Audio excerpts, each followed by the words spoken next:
dear viewers, it is I, your humble vault keeper speaking, and today we have something that might pique the interest of some of you.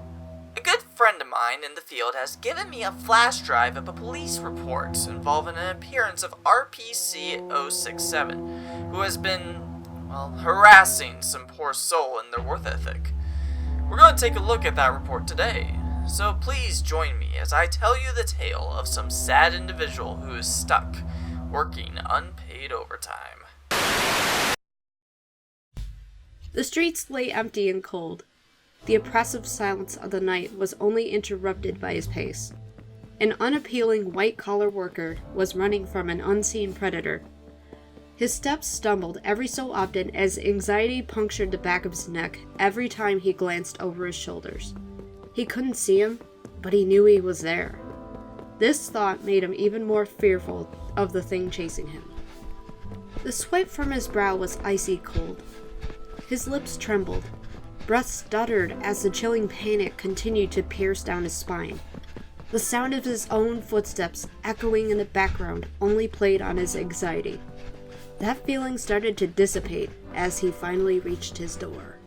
His apartment, as shitty and cramped as it was, felt like an impregnable fortress at that moment.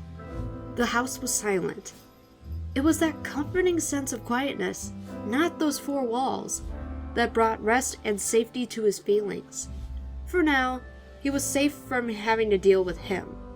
His request started off very simple, even professional. Then slowly these requests became more jeopardized.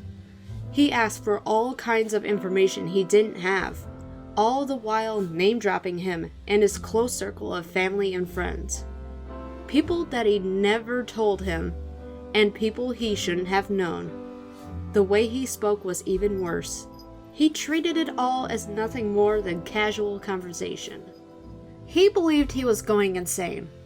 When he reached out to his colleagues, they replied with dismissive gestures. Even HR went as far as to deny his existence. He considered at one point seeking psychiatric help. Perhaps he was seeing things. Maybe he was schizo. He wasn't sure.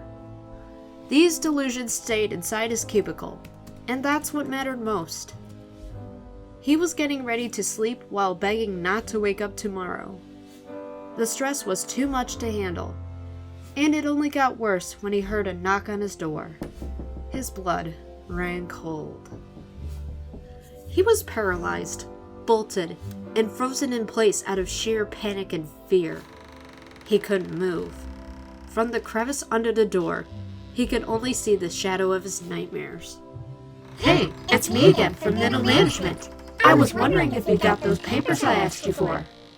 Then the shadow went silent. He couldn't hear the voice or the wood creaking anymore. There was only the sound of his ragged breathing and the feeling of his uneasy heartbeat. The figure opened the door. His hands were contorted. His face was round but ever-changing and unrecognizable. Then he spoke again. I promise you, I only need 1 or 2 more courtesies, and that should be it. Funny thing, he's been saying that for the past 2 weeks. As far as I know, that poor soul still hasn't finished his work for RPC-067. Poor guy. Anyway, if you want to learn more about RPC-067, there's a document link down below.